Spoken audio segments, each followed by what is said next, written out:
बार ऐसा हुआ कि मैं ट्रेन में सफ़र कर रहा था तो मेरे सामने जो है एक बुज़ुर्ग एक फैमिली बैठी हुई थी जिसमें एक बुज़ुर्ग था, एक उसका बेटा था और ग़ालिबन एक उसकी वाइफ़ भी थी और उसके साथ एक छोटा-सा बच्चा भी था।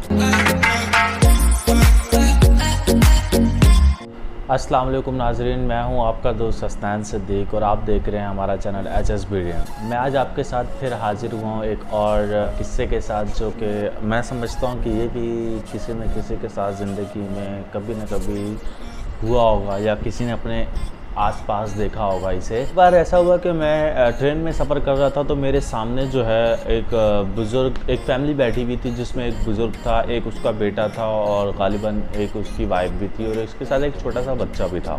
तो हमारा सफ़र कराची से लाहौर तक का था और एक 16-17 घंटे का सफ़र था और उसमें मुझे बहुत सारा वक्त उनके सामने ही साथ बैठ के गुजारना था। तो मैं कुछ ऑब्ज़र्व करता रहा कि आपस में फैमिली बात करती थी तो बहुत अच्छे से बात करती थी, लेकिन जब वही फैमिली अपने उस बूढ़े बाप से बात करती थी तो बड़े तल्ख़ अंदाज़ में, बड़े गुस्से के अंदाज़ में बात करती थी, जो मैं देख के काफ़ी हैरान हो रहा था। और क्योंकि मुझे लगता है शायद ये ज़िंदगी में बहुत सारे लोगों के साथ ये मसला मसाइल रहता है कि उनके घर में यही मामलात चल रहे होते हैं कि सास की बहू से नहीं बन रही, बेटे की बाप से नहीं बन रही, बहन की भाई से नहीं बन रही। तो ये आजकल का ये शायद कोई मसला आ गया है, समझ नहीं पा रहा कि ये हो क्या रहा है इस माशरे में, इस दुनिया में। तो खैर मैं आपके साथ किस्सा शेयर करना चाह रहा था कि मुझे वो उन लोगों को देख के, उन फैमिली को देख के एक किस्सा याद आया। एक बुज़ुर्ग हुआ करता था और उसके 3 बेटे हुआ करते थे और तीनों बेटे शादीशुदा थे और उनकी वालिदा मोहतरमा का इंतकाल हो गया था। अब वो एक बुज़ुर्ग था और उसके 3 बच्चे थे और तीनों फैमिलियां थीं और तीनों बच्चे अलग अलग शहरों में रहा करते थे। तो वो बुज़ुर्ग कभी किसी बेटे के घर पे रहता था, कभी किसी बेटे के घर पे रहता था और कभी किसी के बेटे के घर पे रहता था। इसी तरह उस बुज़ुर्ग का गुजारा हुआ करता था कि एक महीना किसी बेटे के घर या एक हफ़्ता किसी के घर पे और एक हफ़्ता किसी के घर पे। इसी तरह उस बुज़ुर्ग की ज़िंदगी गुजरती थी और वो फैमिली काफ़ी गरीब थी, इतनी ज़्यादा मालदार नहीं थी। तो लेकिन वो एक बुज़ुर्ग जो था वो बड़ा समझदार था। उन्होंने अपने बेटे को समझाया कि बेटा तुम तीनों साथ रहो, लेकिन पता नहीं क्यों वो कहते थे कि नहीं बाबा हम साथ नहीं रह सकते, हमारी बीवियों की आपस में नहीं बनती। तो उनके बाबा चुप हो गए। उन्होंने कहा ठीक है बेटा, आप लोगों की ज़िंदगी जैसे आपका दिल करता है आप गुजारें। तो वो बुज़ुर्ग जो था, उस बुज़ुर्ग के पास एक तकिया हुआ करता था। उस तकिए को वो अपने साथ हमेशा ऐसे अपने बाजू में दबाए रखे करते थे। जहाँ भी जाते थे, जिस भी बेटे के घर जाते थे, वो अपना एक तकिया साथ लेके जाया करते थे और उस तकिए को वो किसी को हाथ भी नहीं लगाने देते थे। कोई भी उसे हाथ लगाता तो वो उसे झड़प देते कि इस तकिए को हाथ नहीं लगाना।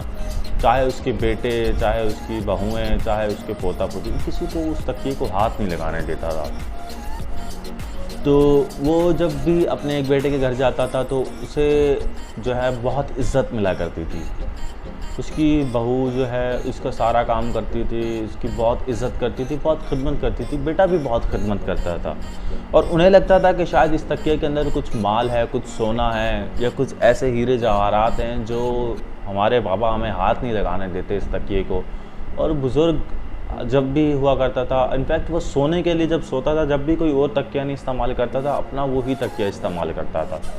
तो इसी तरह फिर वो दूसरे बेटे के घर जाता था, वहाँ भी ऐसे ही वो उस तकिए को किसी को हाथ नहीं लगाने देता था और कहता था कि ख़बरदार तुम लोगों ने इस तकिए को हाथ लगाया। तो वो इसी तरह अपने बाजू में लपेट के उस तकिए को रखता था और जो भी उसे हाथ लगाता था उससे बहुत जो है ना झड़प देता था कि इस तकिए को नहीं हाथ लगाना। तो वहाँ भी उनका यही ख्याल था कि शायद इस तकिए में बहुत सारा माल और दौलत है, जिस वजह से शायद ये हमें हाथ नहीं लगाने देता।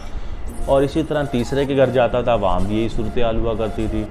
तो एक मर्तबा किसी खुशी के मौके पे तीनों फैमिलियाँ मिली और उन्होंने आपस में डिस्कस किया कि हमारे इस बाबा की इस गुथली में, इस तकिए जैसी गुथली में ऐसा क्या है कि वो हमें हाथ नहीं लगाने देते।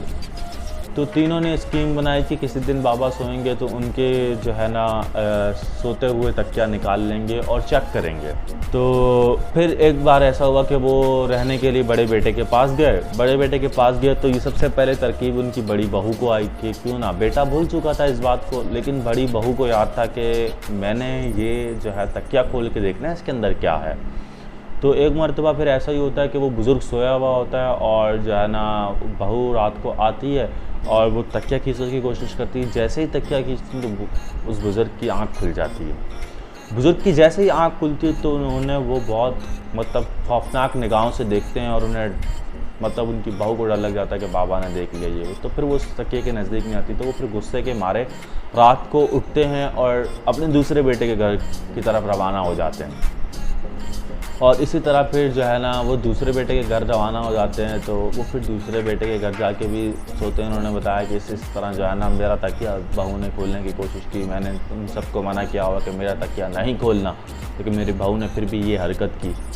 तो उसके दूसरे बेटे उसे समझाते हैं, कहते हैं बाबा कोई मसला नहीं, आप हमारे साथ रहें। उनकी बहुएँ जो हैं वो बहुत उसकी खिदमत कर रही होती हैं कि शायद हमारी खिदमत से बहुत खुश हो के ये बाबा शायद ये तकिया हमें दे दें कि ये लो बेटा तुम रख लो। तो उनकी तीनों बहुओं की बहुत अनथक मेहनत होती है कि जितना हो सके अपने जो है उस ससुर को राज़ी कर दें कि वो खुशी के मारे वो तकिया उन्हें इनाम में दे दें। तो अचानक क्या होता है कि रात को सोए हुए जो है ना उस बुज़ुर्ग की डेथ हो जाती है, मतलब वो बुज़ुर्ग मर जाते हैं। तो इसी तरह फिर वो ख़बर फैलती है तो उनके बेटे आते हैं, उसे कफन दफन का इंतज़ाम करते हैं, उसे दफनाने चले जाते हैं। तो जैसे ही वापस आ रहे होते तो उन्हें फ़ौरन उनके घर वालों को ख्याल आता है कि वो तकिया कहाँ है, वो तकिया लाओ, उस तकिए को खोल के देखते हैं। तो जैसे ही उस तकिए को वो तीनों सारे मिल के बैठ के खोल के देखते हैं तो उसमें सिर्फ और सिर्फ वो रुई होती है और उस रुई के अलावा उस तकिए के अंदर कुछ भी निकलता नहीं है। और उस रुई के अंदर एक पर्चा निकलता है जिस पे लिखा होता है एक सबक कि ये तकिया मैंने अपने पास इसलिए रखा था कि ताकि तुम्हारे दिल में लालच पैदा हो, और इस लालच ने तुम्हें मेरी इतनी खिदमत करवाई है, इस माल और दौलत ने तुमसे मेरी इतनी खिदमत करवाई है कि अगर शायद ये तकिया मेरे पास ना होता तो मुझे इतनी इज़्ज़त तुम लोग कभी नहीं देते जितनी इज़्ज़त तुम लोगों ने इस तकिए के लिए मुझे दी। और ये मैं समझता हूँ वाकई एक हकीकत है कि उस बुज़ुर्ग ने बहुत ही समझदारी से अपनी ज़िंदगी गुजारी और तीनों की बहुओं की खिदमत भी हासिल की। तो ये जो भी लोग अपने माँ बाप के साथ इतना तल्ख़ रहते हैं, मेरी उनसे गुजारिश है कि जिन्होंने आपको पाला है, पोसा है, इतनी आपकी केयर की है, वो उनको आपकी ज़रूरत होती है तो आप इस तरह का रवैया ना रखें। आखिर वो आपके माँ बाप हैं। मिलते हैं फिर एक नए वीडियो में।